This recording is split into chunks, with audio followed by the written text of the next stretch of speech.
नमस्कार दोस्तों, आपका आपके YouTube चैनल देसी स्टोरीवर्स पर फिर से स्वागत है एक नई वीडियो के साथ। तो चलो शुरू करें। मेरा नाम राहुल है। मैं हमेशा से ही अमेरिका में अपने करियर को आगे बढ़ाने का सपना देखता आया था। पिछले साल जब मुझे लॉस एंजलिस में एक अच्छी जॉब मिल गई तो मैंने सोचा कि अब समय आ गया है कि मैं खुद का घर खरीद लूं। शुरुआत में मुझे बहुत सारी जगहें देखने को मिली। एलए के कुछ इलाके बहुत खूबसूरत थे मगर महंगे भी। आखिरकार मेरी नज़र एक पुरानी 2 मंजिला हवेली पर पड़ी। घर थोड़ा पुराना था पर लोकेशन बहुत अच्छी थी। एक बड़े बगीचे और लंबी ड्राइववे के साथ घर बाहर से बहुत आकर्षक दिखता था। जैसे ही मैंने घर का पहला दौरा किया, मुझे एक अजीब सुकून महसूस हुआ। घर सुनसान था, कमरे बड़े और खिड़कियां ऊंची। पुराने फर्नीचर की खुशबू और लकड़ी की सीढ़ियों की खटखट आवाज़ मुझे बच्चों के दिनों की याद दिला रही थी।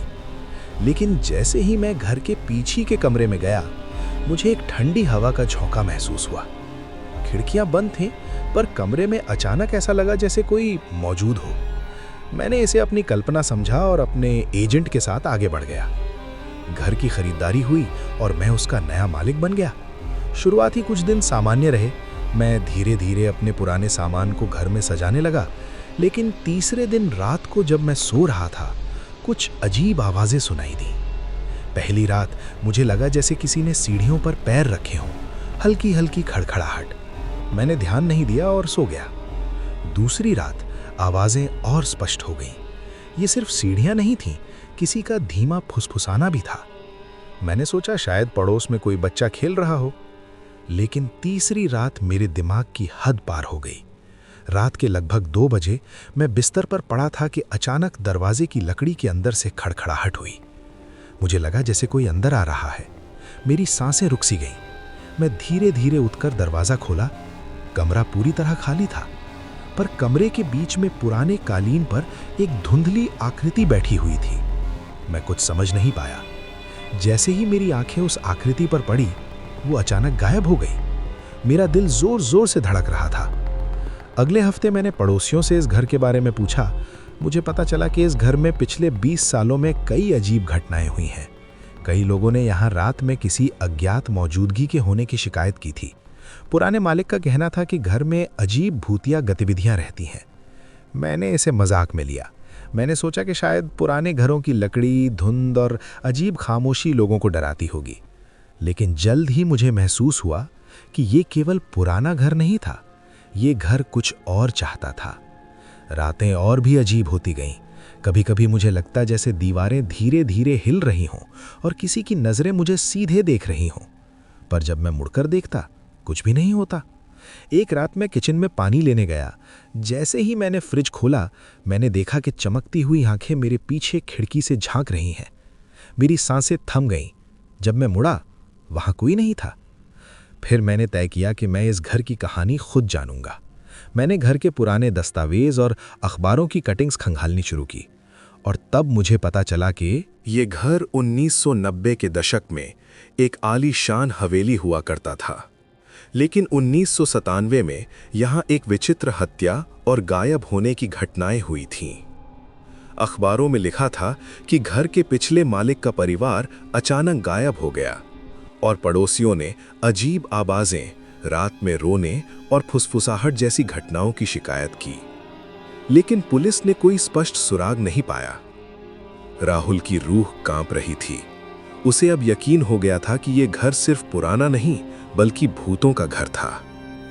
उस रात राहुल ने तय किया कि वो घर की हर एक खिड़की, कमरे और तहखाने में जाकर देखेगा कि कौन या क्या वहां मौजूद है। शाम होते ही उसने घर के सबसे पुराने कमरे का दरवाजा खोला।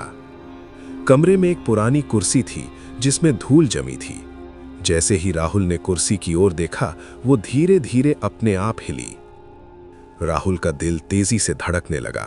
उसने धीरे से कहा, कोई है वहां? कमरे में सिर्फ सन्नाटा था, पर तभी कमरे के कोने में काले धुंध के साये ने उसकी तरफ देखा।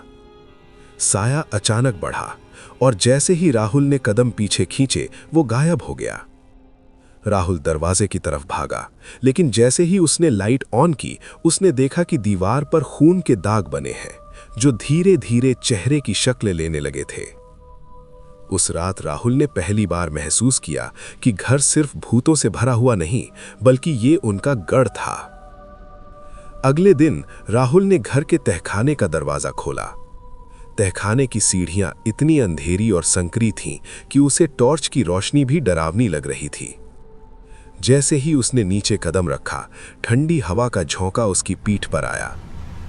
तहखाने में एक पुरानी लकड़ी की अजीब आकृति रखी थी। ये आकृति मानव जैसी थी, पर आंखें नहीं थीं। जैसे ही राहुल करीब गया, आकृति की गर्दन धीरे धीरे मुड़ी और उसने एक धीमी हंसी सुनी। राहुल डर से जड़ सा हो गया। उसकी सांसें थम गईं। जैसे ही उसने पीछे मुड़कर देखा, तहखाने का दरवाजा अपने आप बंद हो गया। उस रात राहुल ने पहली बार सच्चाई को महसूस किया कि घर उसे छोड़ने वाला नहीं था, वो अब घर का हिस्सा बन चुका था। फिर एक और घटना घटी। रात को लगभग 3 बजे राहुल ने देखा कि सारे कमरे में टॉर्च की रोशनी अपने आप जल रही थी और दीवारों पर अजनबी हस्ताक्षर और चित्र उभर रहे थे। चित्रों में वो परिवार दिखाई दे रहा था जो पहले गायब हुआ था। लेकिन सबसे डरावनी बात यह थी कि उनके चेहरे भयानक रूप से विकृत थे और उनकी आंखें सीधे राहुल की तरफ देख रही थीं। अब राहुल समझ चुका था कि घर के भूत केवल मौजूद नहीं थे, वे उससे बात करना चाहते थे। जैसे ही उसने तहखाने में से बाहर निकलने की कोशिश की, उसने देखा कि मुख्य हॉल की लाइट अचानक बंद हो गई और कमरे में ठंडी हवा के साथ किसी का फुसफुसाना गूंजने लगा। हमसे दूर मत भागो, हम तुम्हें हमेशा देख रहे हैं। राहुल की रूह कांप गई। वो समझ गया कि अब घर उसे अपने अंदर खींच चुका था। राहुल अब पूरी तरह समझ चुका था कि ये घर साधारण नहीं, बल्कि एक भूत या जाल था। तहखाने में हुई घटना के बाद उसने तय किया कि घर की गहराई में जाकर सच पता करेगा।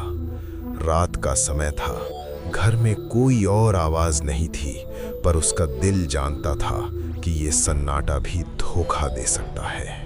राहुल ने टॉर्च ली और धीरे धीरे तहखाने के सबसे पुराने हिस्से की ओर बढ़ा। वहां उसने देखा कि दीवार पर पुराने चित्र और कागज लगे हुए थे। जैसे ही उसने कागजों को देखा, उसकी आंखों के सामने पुराना दिन का डायरी का पन्ना खुल गया। डायरी में लिखा था कि ये घर किसी रहस्यमय पुरानी कुलीन जाति का घर था, जिनके बारे में कहा जाता था कि वे आधुनिक विज्ञान से परे अंधविश्वास और काले जादू में लगे थे। डायरी के अनुसार ये घर सिर्फ रहने का स्थान नहीं था, बल्कि भूतों का गढ़ और उनकी आत्माओं का जेल था। जैसे ही राहुल पन्नों को पढ़ रहा था, उसने महसूस किया कि तहखाने की दीवारें हल्की हल्की हिल रही हैं।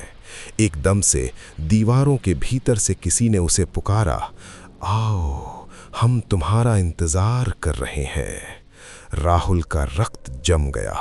उसने देखा कि तहखाने में धीरे धीरे अंधेरा घुल रहा था और अंधेरे में मानव जैसी आकृतियां उभरने लगीं। वे आकृतियां धीरे धीरे उसकी तरफ बढ़ रही थीं। राहुल ने भागने की कोशिश की, लेकिन सीढ़ियां अचानक गायब हो गईं और वो अंधेरे में फंस गया। उस रात राहुल ने महसूस किया कि घर केवल भूतों का स्थान नहीं, बल्कि समय और स्थान से बाहर का क्षेत्र था। वो खुद को किसी अजीब और असहाय स्थिति में पाकर कांप रहा था।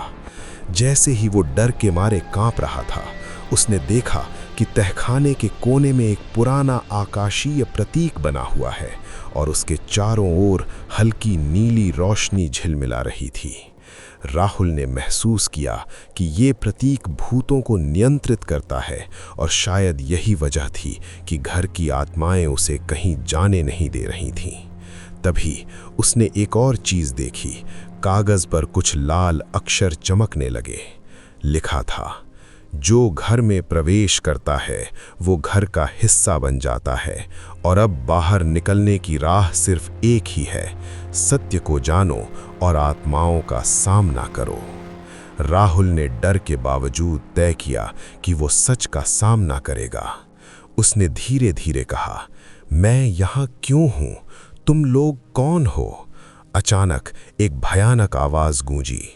हम वो हैं जो कभी यहाँ रहते थे और अब हम हमेशा के लिए यहाँ हैं।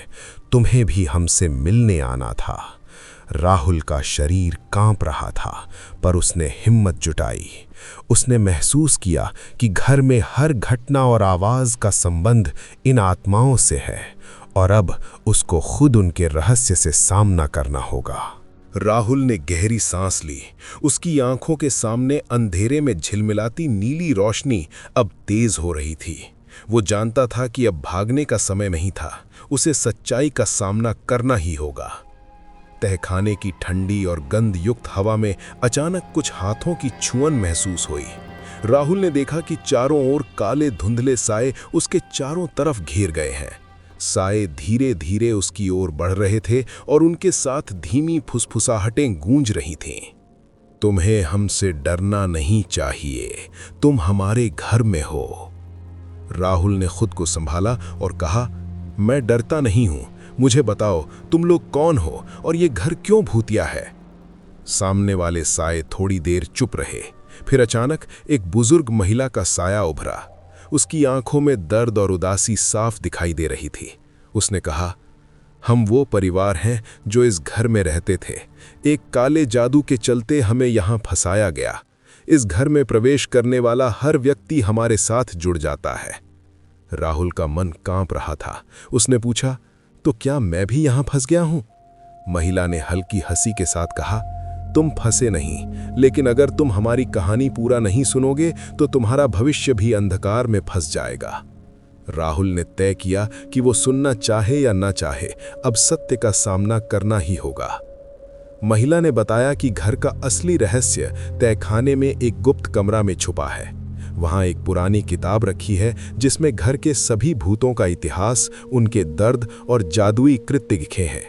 राहुल ने साहस जुटाया और गुप्त कमरे की ओर बढ़ा। जैसे ही उसने दरवाजा खोला, उसे अंधेरे में चमकती किताब दिखाई दी। जैसे ही उसने किताब खोली, उसने देखा कि पन्नों पर अपने आप लाल अक्षर उभर रहे थे। ये अक्षर उसे भूतों की पूरी कहानी बता रहे थे। कहानी में लिखा था कि घर का निर्माण ऐसे जादूगरों ने किया था जो आत्माओं को कैद करने की शक्ति रखते थे। जो भी इस घर में प्रवेश करता, उसे या तो भूतों के साथ रहना होता या सत्य को जानकर आत्माओं को मुक्त करना होता। राहुल ने महसूस किया कि अब उसके पास सिर्फ एक ही विकल्प है, भूतों की मदद करना और उनका मन शांत करना। जैसे ही उसने किताब पढ़ना शुरू किया, साए उसके चारों ओर धीरे धीरे कम होते गए और वो महसूस कर रहा था कि घर में कुछ हल्की रोशनी फैल रही है। राहुल ने एक एक पन्ना पढ़ते हुए भूतों की आत्माओं को मुक्त करने की प्रक्रिया शुरू कर दी, लेकिन तभी सबसे डरावना साया सामने आया। ये था घर का असली काला जादूगर, जिसने इस घर में भूतों को फंसाया था। उसकी आंखें लाल थीं और उसकी हंसी बहुत डरावनी थी। उसने कहा, तुम इससे रोक नहीं सकते, ये घर हमेशा मेरा रहेगा। राहुल ने अपनी हिम्मत जुटाई और किताब के निर्देशों के अनुसार जादूगर का सामना करने लगा। जैसे ही उसने आखिरी मंत्र पढ़ा, जादूगर चीखते हुए गायब हो गया और घर में से भूतों की पीड़ा कम होने लगी। राहुल ने महसूस किया कि अब घर की आत्माएं शांत है और वो खुद भी सुरक्षित है, लेकिन वो जानता था कि ये घर कभी भी सामान्य नहीं होगा और जो भी यहाँ आएगा उसे भी सच का सामना करना होगा। राहुल ने महसूस किया कि किताब पढ़ने और जादूगर का सामना करने के बाद घर में अजीब सी शांति फैल गई है। तहखाने के अंधेरे कोने अब साफ और रोशन लग रहे थे। भूतों की फुसफुसाहटें अब केवल धुंधली यादें बनकर रह गई थीं। लेकिन राहुल जानता था कि घर कभी सामान्य नहीं होगा।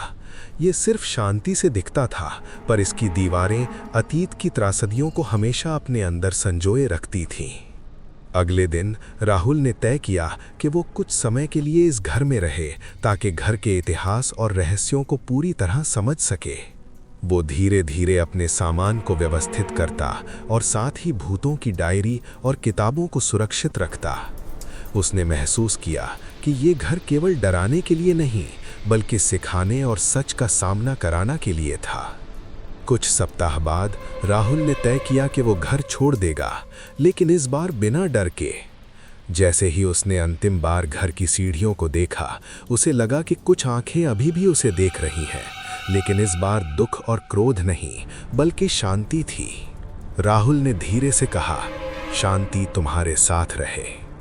घर को छोड़ते समय उसने महसूस किया कि घर की ऊर्जा बदल चुकी है। अब ये केवल एक पुरानी हवेली की तरह दिखता था और जो भी इसे देखेगा उसे शायद केवल पुरानी लकड़ी की खुशबू और शांत वातावरण ही महसूस होगा। लेकिन राहुल जानता था कि यदि कोई अचानक यहाँ रात में प्रवेश करे तो भूतों और जादूगर की कहानियाँ फिर से जीवित हो सकती हैं। उसने अपनी कार की चाबी पकड़ते हुए सोचा कि इस अनुभव ने उसे केवल डरना सिखाया नहीं, बल्कि साहस, सामना करने की हिम्मत और रहस्यों का सम्मान करना भी सिखाया।